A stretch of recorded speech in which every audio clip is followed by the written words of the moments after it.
Namaste Gurukulians, hope you are fit and fine at home and studying continuously.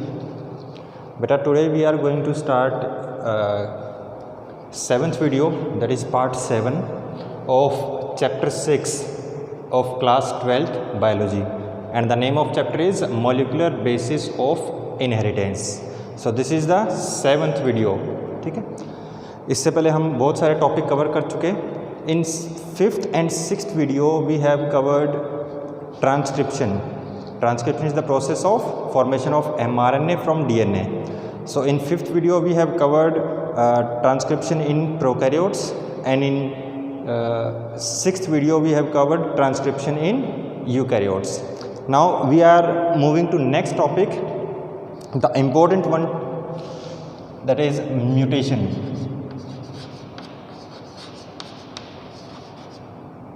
So mutation होती क्या है, ये मैंने आपको 5th चैप्टर में भी थोड़ा सा आइडिया दे दिया था इसका. वैसे तो म्यूटेशन होती है, these are sudden inheritable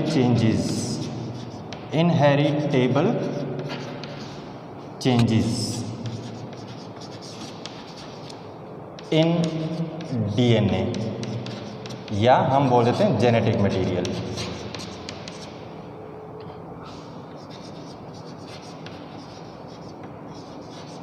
so DNA के अंदर कोई भी ऐसा सडन चेंज जो एक जनरेशन से नेक्स्ट जनरेशन में पास ऑन हो सकता है, उसको बोलेंगे हम mutation. So inheritable means which can pass from one generation to next. यहाँ पे लिख देता हूँ, इनहेरिटेबल का मतलब which can pass from one generation to next. ठीक है. नाउ आपके बुक के अंदर म्यूटेशन जो है वो मेन 2 टाइप दिए हुए हैं. So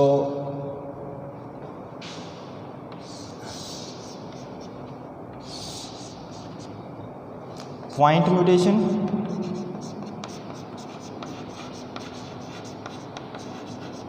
and frame shift mutation.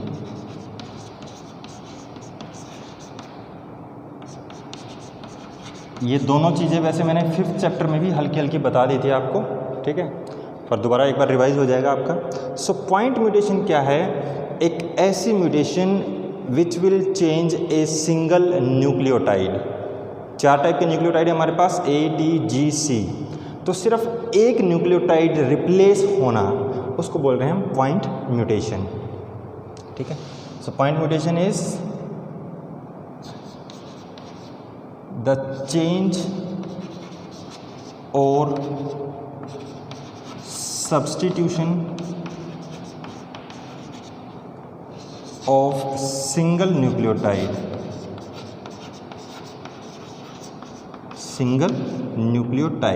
सिर्फ एक न्यूक्लियोटाइड चेंज होना. ठीक है, उसको पॉइंट म्यूटेशन बोलेंगे. सो पॉइंट म्यूटेशन का एग्जाम्पल क्या है आपका? Sickle cell anaemia. इसके अंदर क्या था, हमने ऑलरेडी किया हुआ है कि जो आपका mRNA था, सो उस mRNA के अंदर CTC से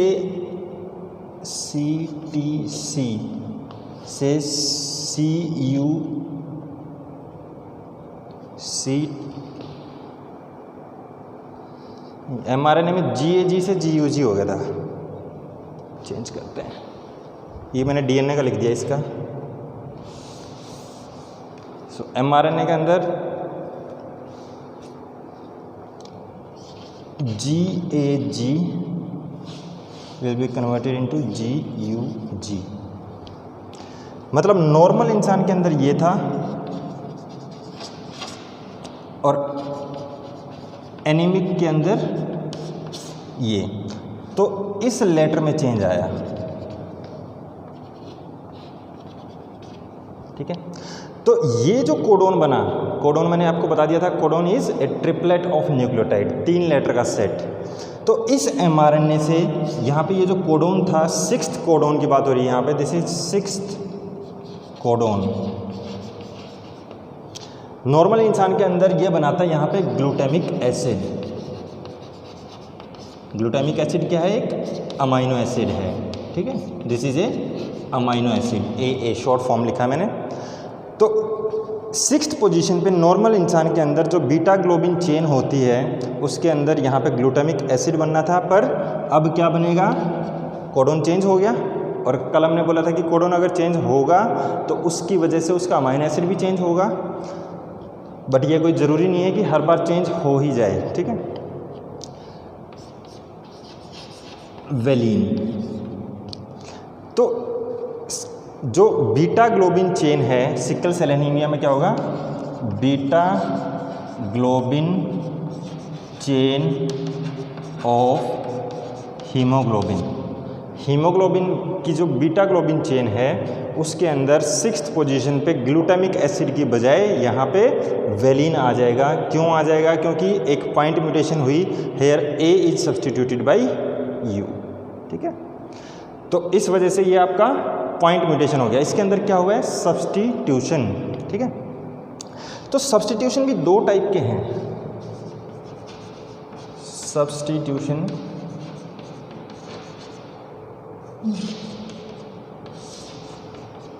एक हो सकता है transition,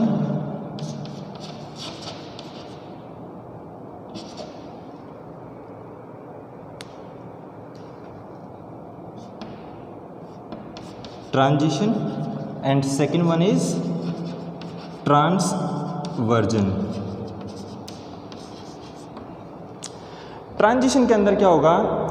the purine will be replaced bye A purine, ठीक है, while a pyrimidine will be replaced bye A pyrimidine, ठीक है।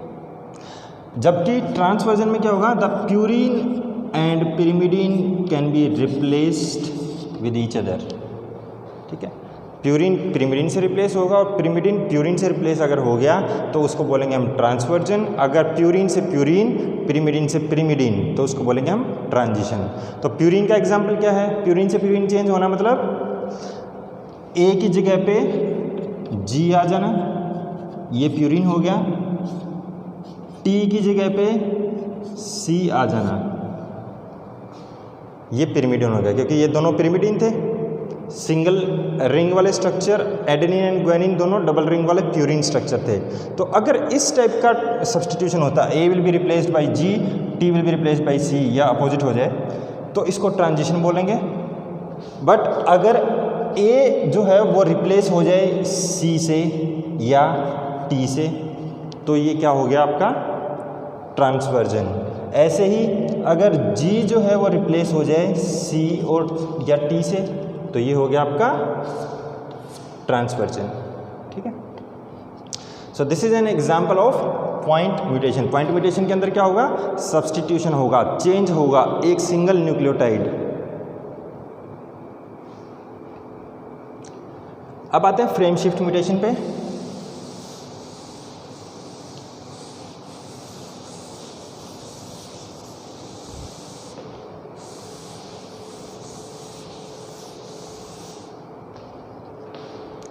सो फ्रेम शिफ्ट म्यूटेशन क्या होगा? नाम से पता चल रहा है, फ्रेम, पूरा का पूरा फ्रेम जो है वो शिफ्ट होगा।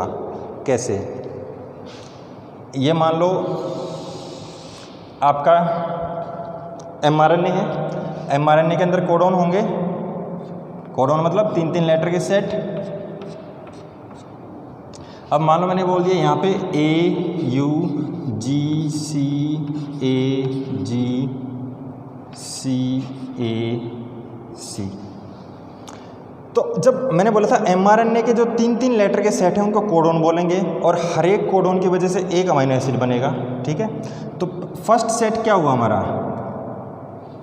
ये, ठीक है। तो जब ये सेट बने हैं तो इसकी वजह से एक पर्टिकुलर अमीनो एसिड बनेगा। मान लो इसकी वजह से बन गया मिथियोनिन,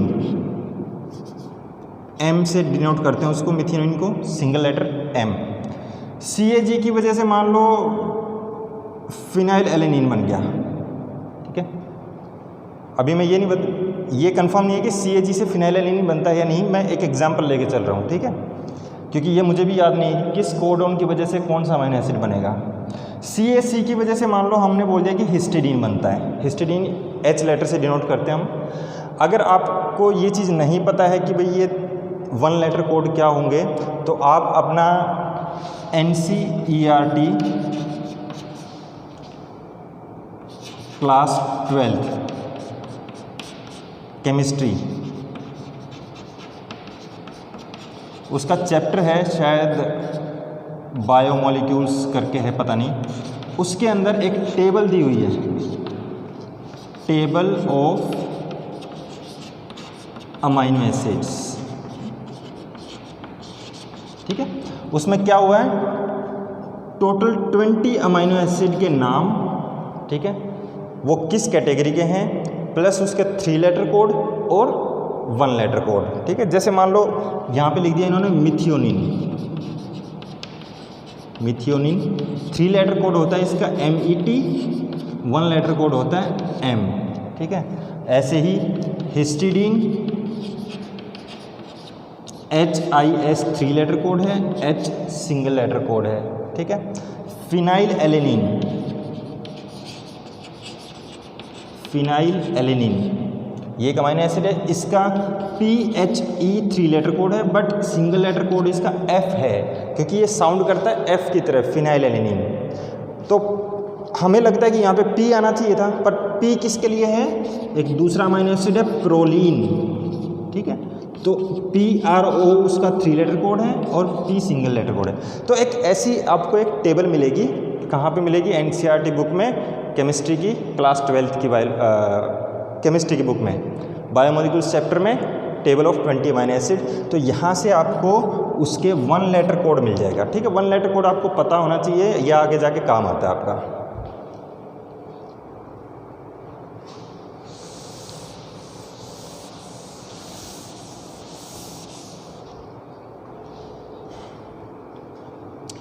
ठीक है, तो फ्रेम शिफ्ट म्यूटेशन के अंदर क्या बताया था अभी तक मैंने कि भाई नॉर्मली mRNA के अंदर कोडॉन्स हैं, हर एक कोडॉन की वजह से एक पर्टिकुलर अमीनो एसिड बनेगा। तो यहाँ पे जो ये अमीनो एसिड बन रहे हैं, ये आपस में जब जुड़ेंगे तो यहाँ पे क्या बनेगा, एक पॉलीपेप्टाइड, ठीक है, बहुत सारे अमीनो एसिड जुड़ के। तो इस mRNA से ये पॉलीपेप्टाइड चेन बनेगी। So the sequence of polypeptide chain is decided by the sequence of codons in mRNA, ठीक है, ये चीज़ ध्यान रखना, लिख देता हूँ यहाँ पे, sequence of amino acids in protein और polypeptide is decided by the codons in mRNA, ठीक है। तो भाई हमने बोला कि भाई ये सीक्वेंस थी, उसकी वजह से ये अमीनो एसिड बन गए। अब यहाँ पे अगर हम एक लेटर इंसर्ट कर दें, यहाँ पे मान लो हमने इंसर्ट कर दिया A, ठीक है। तो जब A हमने इंसर्ट किया तो अब देखो हमने फिर वही, हमने एक प्रॉपर्टी पढ़ी थी जेनेटिक कोड की कि ये कोमालेस होता है, कंटिन्यूस होता है। तो पहला सेट 3 लेटर का ये बन गया, दूसरा सेट अब बनेगा ACA, ये बन गया, तीसरा सेट GCA, ऐसे ही आगे ये बनेगा। अब की बार देखो कोडॉन चेंज हो गया, पहला लेटर सेम बना मिथियोनिन, अब की बार पहले था CAG की वजह से फिनाइलएलेनिन, अब की बार ACA की वजह से मान लो मैंने बोल दिया प्रोलीन बन गया, ठीक है। GCA की वजह से ल्यूसीन बन गया, ये अमीनो एसिड के नाम ले रहा हूँ मैं, ठीक है। तो ये एक बार जब आप केमिस्ट्री की बुक में देखोगे तो आपको समझ में आ जाएगा। तो यहाँ पे जो सीक्वेंस ऑफ अमीनो एसिड था वो कम्प्लीटली चेंज हो गया, यहाँ पे सिर्फ एक लेटर आने की वजह से, एक लेटर हमने यहाँ पे इंसर्ट करा दिया, ठीक है। तो इस चीज़ को क्या बोल रहे हैं हम, frame shift mutation can be done by insertion और डिलीशन, ठीक है। सो यहाँ पे एक इंसर्ट होने की वजह से पूरा फ्रेम चेंज हो गया। पहले फ्रेम ये था, अब ये हो गया। ठीक है, तो ये हो गया इसका एक्सप्लेनेशन कि इंसर्जन की वजह से पूरा फ्रेम कैसे चेंज हो गया। और पूरा फ्रेम जब चेंज होगा तो उससे जो प्रोटीन बनेगा आपका, पॉलीपेप्टाइड बनेगा, वो भी चेंज होगा। तो जैसे इंसर्जन की वजह से हुआ ऐसे डिलीशन की वजह से हो सकता है। कैसे कि ये जो लेटर था AUG, अगर मैं इसमें से C को डिलीट कर दूं यहाँ पे, ठीक है, A तो हमने माना ही नहीं अभी, ठीक है, ओरिजिनल सीक्वेंस लेके चल रहा हूँ मैं। C था यहाँ पे, एक A हम नहीं मान रहे अभी, मैं A यहाँ पे ऐसे दिखाता हूँ। ठीक है, यहाँ C था, इसको हमने डिलीट कर दिया। तो डिलीट कर दे क्या होगा, अब की बार ये कोड, दूसरा कोडोन यहाँ से यहाँ तक, तीसरा आगे ऐसे। तो अब देखो AUG ठीक था, मिथ्योनिन सेम रह गया। नेक्स्ट कोडोन बना आपका ये AGC, और इसकी वजह से मान लो एक अमाइनो एसिड बन गया लाइसिन, K से डिनोट होता है वो लाइसिन। तीसरा ऐसे ही कोई दूसरा अमाइनो एसिड। तो इंसर्जन और डिलीशन की वजह से आपके कोडोन में चेंज आ जाएगा, और कोडोन में चेंज आने की वजह से आपकी पूरी सीक्वेंस ऑफ अमाइनो एसिड जो इस mRNA की वजह से बननी थी वो भी सारी की सारी चेंज हो गई। ठीक है, इस चीज़ को बोल रहे हैं हम फ्रेम शिफ्ट म्यूटेशन। तो अगर इसकी डेफिनेशन हमने देखनी है, it is a change in reading frame, it is the change in reading frame of mRNA due to deletion or insertion। ठीक है, तो ये उसकी डेफिनेशन हो गई फ्रेम शिफ्ट म्यूटेशन की। तो दो तरीके से हो सकता है, इंसर्जन से या डिलीशन से। आई होप ये दोनों चीज़ें आपको समझ में आ गई होंगी, point mutation and frame shift mutation. Point mutation हरदम सब्सटीट्यूशन की वजह से हो रही है, फ्रेम शिफ्ट म्यूटेशन आपकी इंसर्जन या डिलीशन की वजह से हो रही है। अब करते हैं इसी से जुड़ा हुआ topic mutagen.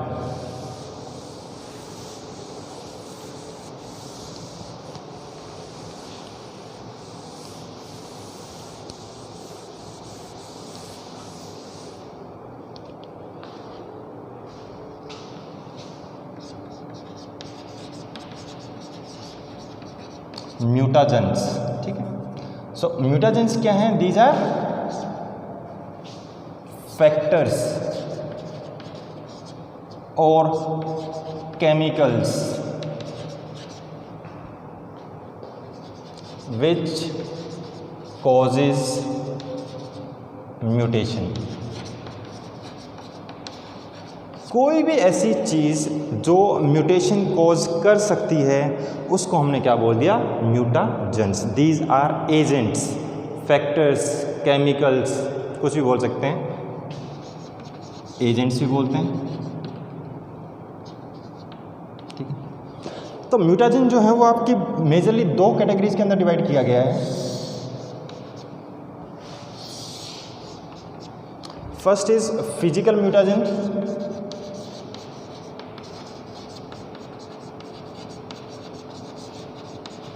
and second one is chemical mutagen।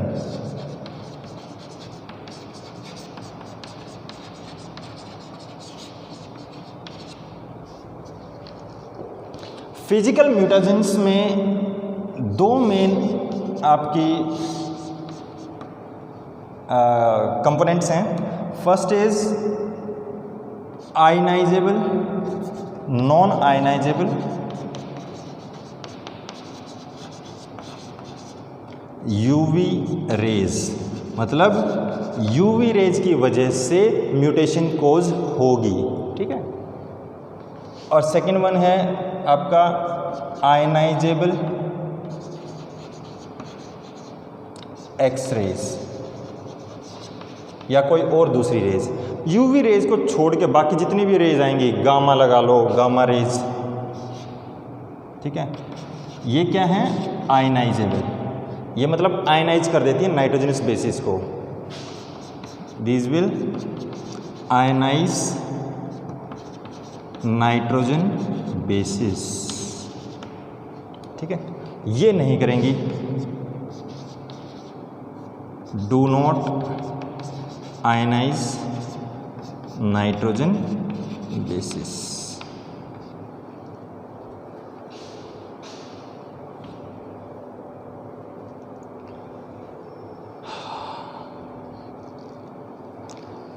एक पॉइंट और है इसकी वजह से नीट में पूछा जा सकता है, यहाँ स्टार लगाता हूँ मैं इस पॉइंट पे। आयन जो यूवी रेडिएशन है they cause formation of thymine dimers.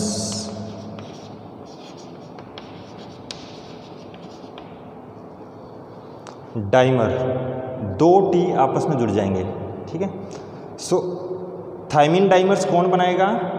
UV rays. ये क्वेश्चन नीट में पूछा जा सकता है, ध्यान रखना। फिजिकल म्यूटाजन में यहाँ पे टेम्परेचर भी आ जाएगा आपका, temperature.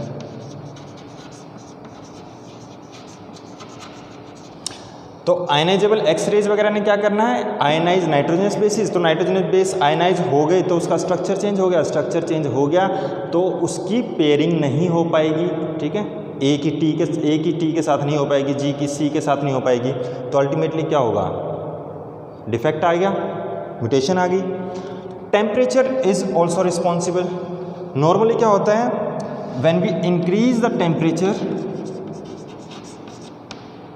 it will lead to increase in rate of mutation, ठीक है। इंक्रीज इन टेम्परेचर, इंक्रीज का मैं साइन हरदम ऐसे करके बनाता हूँ ऊपर की तरफ, ठीक है। डिक्रीज लिखोगे तो मैं ऐसे नीचे बना देता हूँ इसको, ठीक है। तो शॉर्टकट है, मैं बार बार में मतलब शायद ना बता पाऊँ बीच में, तो आप थोड़ा ध्यान रखोगे इस चीज़ को। तो नॉर्मली क्या है? Q10 इज इक्वल टू 5, ये लिखा जाता है। इसका मतलब क्या है? Change in the temperature by 10 degree centigrade, it will enhance the rate of mutation by 5 times, ठीक है। Q10 मतलब change in temperature by 10 degree centigrade. जैसे नॉर्मली क्या है? टेम्परेचर हाई करने में म्यूटेशन होती है, पर राइस के अंदर एक्सेप्शन है। ये एक्सेप्शन में क्या है? Lower the temperature, high rate of mutation, ठीक है। तो नॉर्मली ये चलता है, increase temperature, increase in rate of mutation, but rice में exception in rice. Decrease the temperature, it will lead to high rate of mutation, ठीक है। तो ये तीन चीज़ आ गई आपके फिजिकल म्यूटाजेंस के अंदर। अब करते हैं chemical mutagens.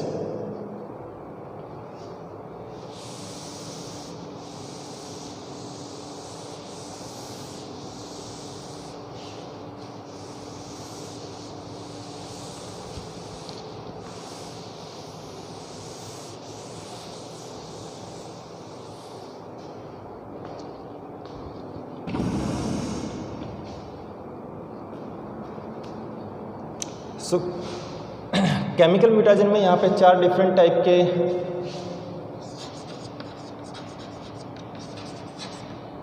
Chemical mutagens. First type is nitrous acid.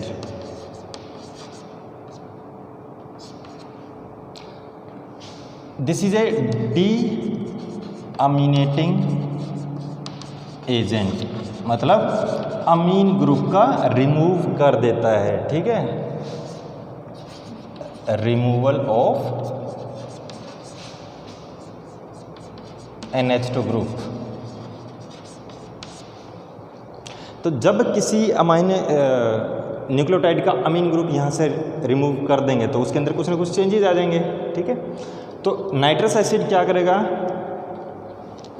It will change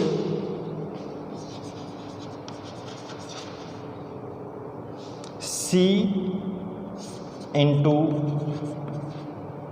U, G into X and A into H। X क्या है यहाँ पे, जेंथीन, and this is हाइपोजेंथीन।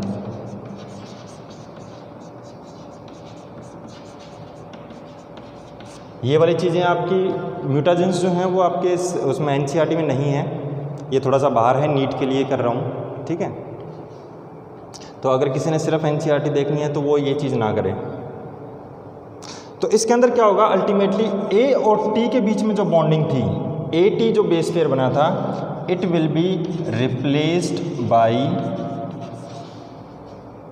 H C, hypoxanthine and cytosine के बीच में बन जाएगी bond, while C and G is replaced by U A और सी एक्स। देखो याद रह जाए तो बहुत अच्छी चीज़ है, ठीक है। मोस्ट प्रॉब्ली ये चीज़ आपसे नहीं पूछी जाएगी नीट में भी। नीट में सिर्फ क्या पूछा जा सकता है, जी एक्स में चेंज हो रहा है, ए एच में चेंज हो रहा है, किसकी वजह से, ठीक है। या फिर सिंपली ये पूछ सकते हैं डी अमीनेटिंग एजेंट कौन सा है, आपके पास ऑप्शन दे देंगे नाइट्रस एसिड, एक्रिडीन्स वगैरह, ठीक है। तो आपने ऑप्शन लगानी है नाइट्रस एसिड। सेकेंड इसका second is alkylating agent, alkylating agent.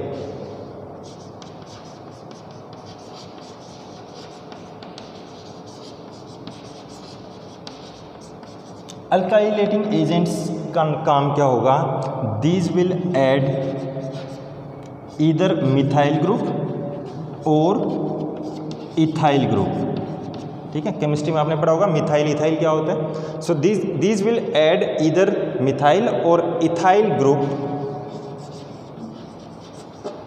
Into nitrogenous bases. तो जब इथाइल या मिथाइल ग्रुप ऐड हो जाएगा उसके अंदर तो अल्टीमेटली क्या होगा, स्ट्रक्चर चेंज हो गया। स्ट्रक्चर चेंज हो गया तो उस ए की अब टी के साथ बॉन्डिंग नहीं बन पाएगी, सी की जी के साथ बॉन्डिंग नहीं बन पाएगी, ठीक है। इसका एग्जाम्पल है nitrogen mustard, example nitrogen mustard and di ethyl sulphate, DES। अब ये मैं इस पे लगा देता हूँ स्टार। ये चीज़ पूछी जा सकती है आपसे, नाइट्रोजन मस्टर्ड, ठीक है। क्या करेगा, सिर्फ अल्कलाइलेटिंग एजेंट है ये CH3 या C2H5 इथाइल या मिथाइल ग्रुप को ऐड करेगा किसके अंदर, नाइट्रोजनस बेसिस के अंदर। जबकि ये क्या कर रहा था, ये removal of amine group from nitrogenous bases. तो वो इसने इसका मोड ऑफ फंक्शन और इसका मोड ऑफ फंक्शन दोनों का अलग अलग है, पर दोनों की वजह से क्या हुआ, अल्टीमेटली नाइट्रोजनस बेसिस के अंदर चेंजेस आएंगे। देन ड्यू टू दो changes nitrogenous bases will not be able to pair themselves according to Chargaff rule, मतलब A और T की पेयरिंग नहीं हो पाएगी, G और C की पेयरिंग नहीं हो पाएगी। सो केमिकल म्यूटाजन में पहले दो हो गई है, दो और करते हैं।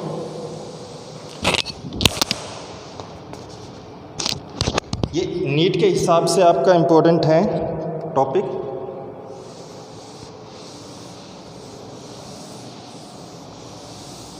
एनसीईआरटी या सीबीएसई के हिसाब से नहीं है।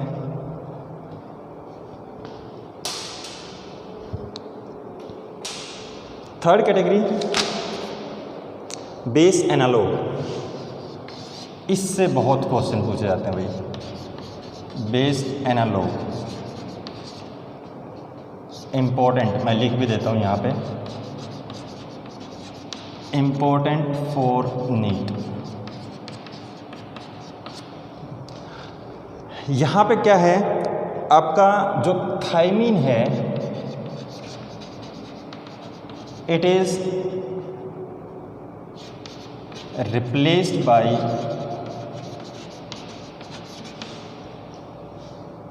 ईदर 5-bromo यूरेसिल, इसको BU लिखते हैं, और 5-फ्लोरो यूरेसिल FU। ठीक है, तो इसका स्ट्रक्चर ऑलमोस्ट इस जैसा है।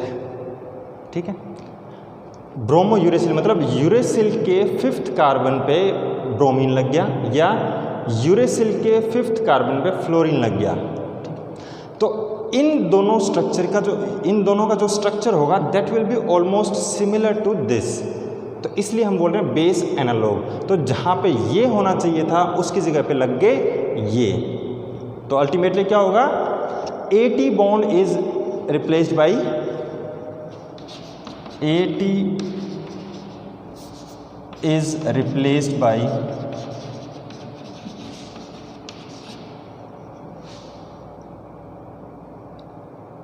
G, BU और FU।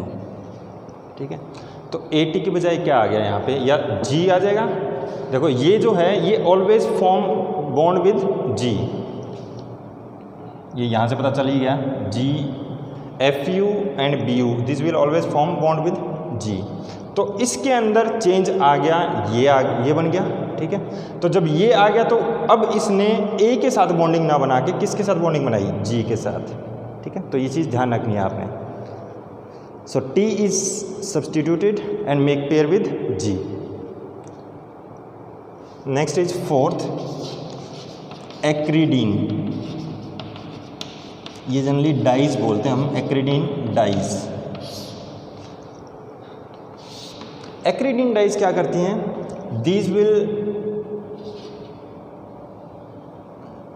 They will do insertion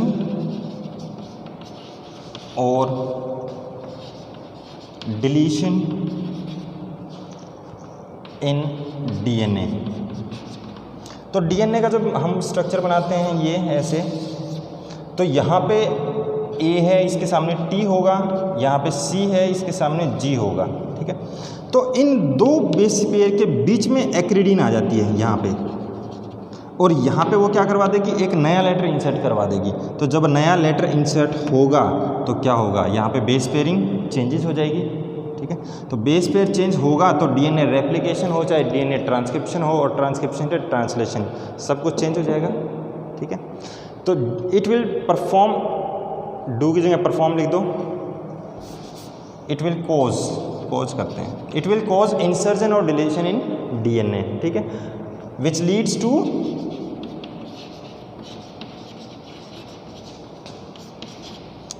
frame shift mutation.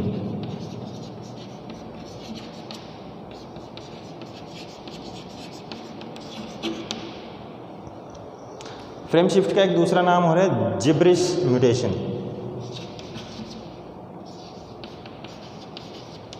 Gibberish mutation, ये नाम पूछा नहीं जाएगा, वैसे मैंने भी हेल्प बुक से उठाया है एक एलिमेंट्री से। तो फ्रेम शिफ्ट या जिब्रिश म्यूटेशन किसकी वजह से, एक्रीडीन डाई। एक्रीडीन डाई जो है वो DNA के दो जो नियर अबाउट बेस पेयर होते हैं उसके बीच में जाके लग जाती है, और वो करवाती है वहाँ पे इंसर्जन या डिलीशन। ठीक है, तो उसकी वजह से पूरा जो सेट है आपका, पूरा फ्रेम है वो चेंज हो जाएगा, जिसकी वजह से हम इसको बोलेंगे फ्रेम शिफ्ट म्यूटेशन और जिब्रिश म्यूटेशन। आई होप ये वाला टॉपिक आपको समझ में आ गया होगा। In this video we have covered mutagens and mutations. अब इसी से रिलेटेड एक टॉपिक और है tRNA, स्ट्रक्चर ऑफ tRNA। कितना टाइम हुआ सर इसमें? 34, 15 मिनट और नहीं बस शायद।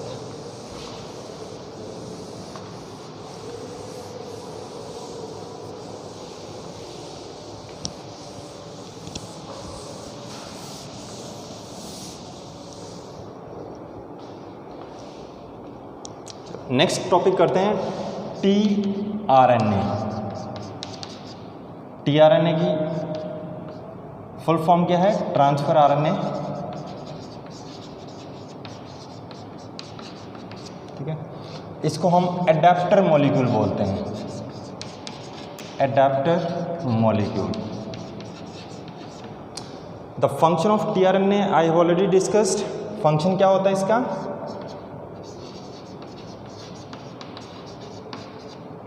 टू ट्रांसफर अमाइनो एसिड्स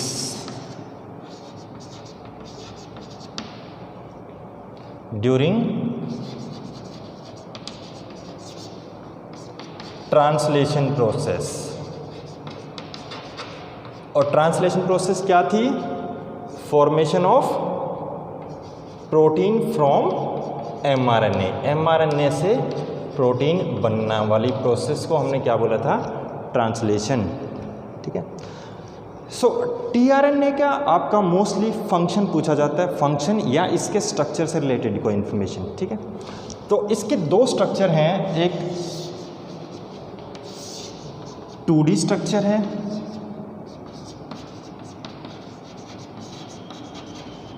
और एक है 3D स्ट्रक्चर।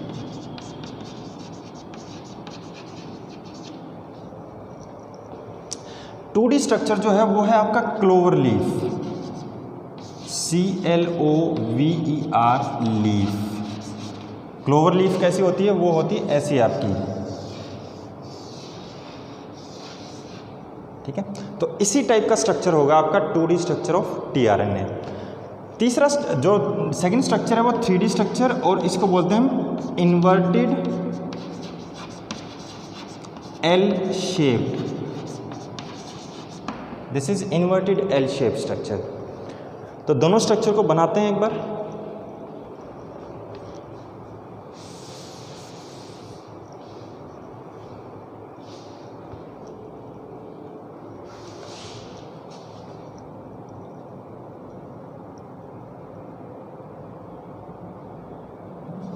इसको पूरे को रब करता हूं मैं, क्योंकि इसमें इंफॉर्मेशन थोड़ी सी ज़्यादा डालनी पड़ेगी, फिर कंजस्टेड हो जाएगा।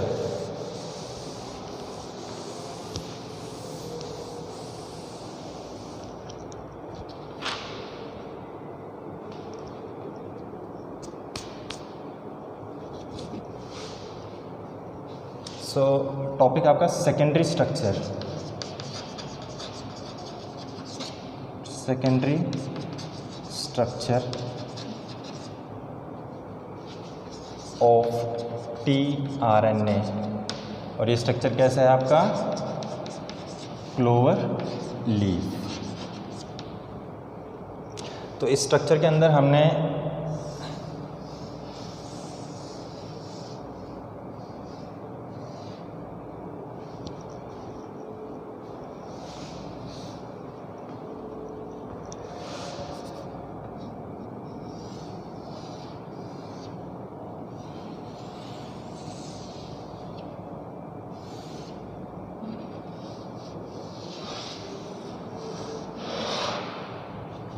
this is 3' end, this is 5' end of DNA of RNA। RNA क्या है? सिंपल DNA से बना था, ये लीनियर स्ट्रक्चर था। इस लीनियर स्ट्रक्चर को ही this was 5' end, this is 3' end। इसी स्ट्रक्चर को हमने ऐसे एक पर्टिकुलर शेप दे दी, तो इसको बोल दिया हमने सेकेंडरी स्ट्रक्चर ऑफ टीआरएनए। तो इस टीआरएनए के अंदर ये जो आपका एंड है 3' end, इस पे हरदम क्या होगा? यहाँ पे CCA। ठीक है, और इस साइड पे आके आपका अमीनो एसिड जुड़ेगा। So this is your amino acid site. यहाँ पे आके कोई भी अमीनो एसिड जुड़ेगा। इस लूप को बोलते हैं हम टी लूप। और अगर आप हायर बुक्स में जाएंगे तो TU, एक्चुअली यू के बीच में ऐसे दिखाना हमने, सूडो यूरिडीन है ये, TUC लूप बोलते हैं इसको। ठीक है, तो नीट में आपको TUC लूप के हिसाब से आएगा क्वेश्चन, टी लूप के हिसाब से नहीं आएगा। तो दिस इज टी लूप। इसका काम क्या है? It help in it help in binding with ribosome.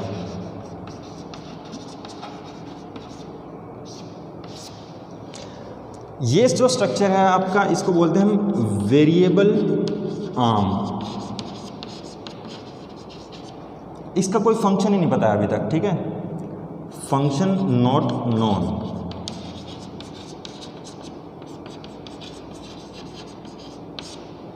This is your anticodon loop,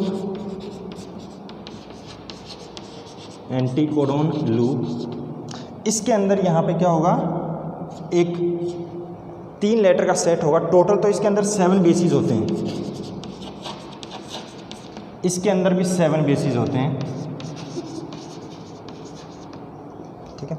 तो उस 7 बेसिस में से जो 3 बेस, जो आपके 3 लेटर का जो सेट बनेगा, that will be having complementary sequence to mRNA। तो ये क्या है यहाँ पे आपका, दिस इज योर mRNA, ठीक है। mRNA के अंदर मैं अगर यहाँ पे बोलता हूँ दिस इज AUG, ठीक है, तो यहाँ पे क्या होगा उसका कॉम्प्लीमेंट्री सीक्वेंस, A के अगेंस्ट DNA में T आता है, पर यहाँ क्या आएगा U के अगेंस्ट A, G के अगेंस्ट C। तो ये आपका कोडोन है, कोडोन हरदम mRNA में होता है, उसके अगेंस्ट एंटी कोडोन कहाँ पे मिलेगा आपको, वो मिलेगा tRNA के एंटीकोडोन लूप के अंदर, ठीक है। This is your D loop, NCERT के अकॉर्डिंग डी लूप, और अगर हायर बुक्स में जाओगे तो इसको बोलेंगे हम DHU लूप, ठीक है। DHU हमने इसको बोला क्योंकि इसके अंदर एक, पहली बात तो इसकी लेंथ जो है वो 8 to 12 बेसिस की होती है। इसके अंदर डाईहाइड्रोक्सी, चौकी बेकार है यार, dihydroxy uridine. So normal you की बजाय यहाँ पे DHU है, एक म्यूटेटेड नाइट्रोजनस बेस, इसी वजह से इसका नाम दे दिया हमने DHU लूप, और एनसीईआरटी इसको बोलती है डी लूप, ठीक है। सो बेसिस इसमें 8 से 12, इसमें 7, इसमें 7। इसका फंक्शन क्या है, एंटीकोडोन लूप का फंक्शन भी लिखते हैं साइड में, इट बाइंड्स विद mRNA, ठीक है। इसका function it binds with amino acyl tRNA synthetase enzyme. तो इसका काम क्या है, इस एंजाइम के साथ बाइंड करना। तो इस पूरे स्ट्रक्चर में से बहुत सारे क्वेश्चन बन सकते हैं आपके। टी लूप का क्या फंक्शन है, एंटीकोडोन लूप का क्या फंक्शन है, वेरिएबल आर्म क्या चीज़ है, डी लूप क्या है, अमीनो एसिड किस साइट पे जाके अटैच होता है, 3' साइट पे, 5' साइट का जो लास्ट लेटर होगा यहाँ पे वो G होता है, और 3' एंड पे CCA। ऊपर से देखोगे तो ACC सीमेंट, ठीक है। तो ACC 3' पे होगा, वहीं पे आके आपका अमीनो एसिड अटैच होगा। तो किसी भी tRNA का काम क्या होता है, अमीनो एसिड को कैरी करना, और अमीनो एसिड कहाँ आके अटैच होगा, इस पॉइंट पे 3' एंड पे। तो ये भी पूछा जा सकता है कि भाई अमीनो एसिड कौन से एंड पे अटैच होता है tRNA के। So this is the clover leaf structure, that is secondary structure of tRNA। तो ऐसा ही एक स्ट्रक्चर है आपका टर्सरी स्ट्रक्चर, 3D स्ट्रक्चर। उसको मैं ज़्यादा डिटेल में चलो बना ही देता हूँ थोड़ा सा।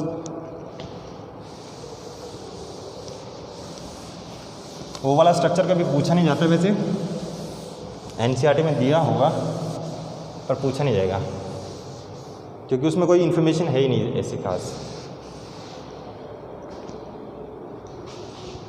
So this is tertiary structure of tRNA। कौन कैसी शेप है इसकी, इन्वर्टेड L शेप्ड। थोड़ा फास्ट करता हूँ। तो इसकी शेप आपने कैसे बनानी है, देखो ये ऐसे,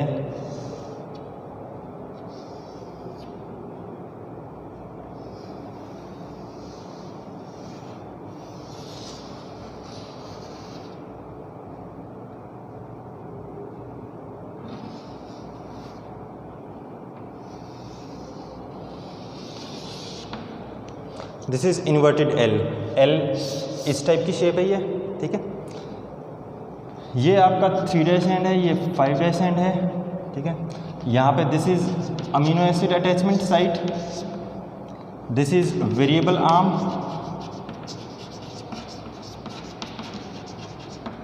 दिस इज एंटीकोडोन लूप,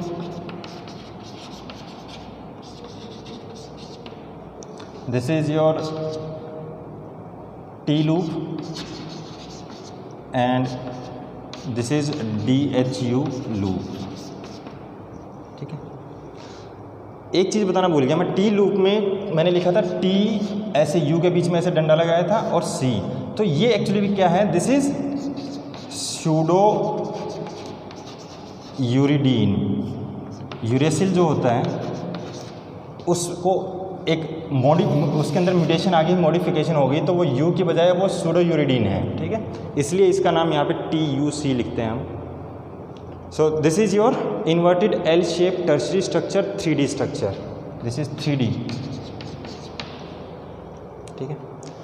तो मेन पॉइंट क्या है स्ट्रक्चर के, कि हर एक tRNA is specific for each amino acid, मतलब एक tRNA एक पर्टिकुलर टाइप के अमाइनो एसिड को ही अटैच कर सकता है, और एक ही tRNA सिर्फ एक अमाइनो एसिड को लेके आएगा। नेक्स्ट अमाइनो एसिड को कौन उठा के लाएगा, दूसरा tRNA, that tRNA will be specific for particular amino acid, ठीक है। ये स्ट्रक्चर अगर आपको समझ में आ गया तो आपका इसी से रिलेटेड नेक्स्ट टॉपिक आएगा ट्रांसलेशन, जो हम नेक्स्ट वीडियो में करेंगे, ठीक है। तो हर एक tRNA is specific for transferring a particular type of amino acid, ठीक है। और एक इनिशिएटर tRNA भी होता है, इनिशिएटर tRNA, वो हरदम क्या करेगा, अपने साथ जो अमाइनो एसिड लेके आएगा, that amino acid will be always methionine, ठीक है। और स्पेसिफिकली हम उसको FMET लिख देते हैं, फॉर्माइलेटेड मिथियोनिन, ठीक है। ये चीज़ मैं आपको ट्रांसलेशन में करवाऊंगा। तो आई होप कि आपको ये दोनों टॉपिक समझ में आ गए होंगे, mutation, mutagens and structure of tRNA plus its function, ठीक है। नेक्स्ट वीडियो में हम करेंगे translation process, which is the process of formation of protein from mRNA। तो तब तक के लिए थैंक यू, गुड बाय।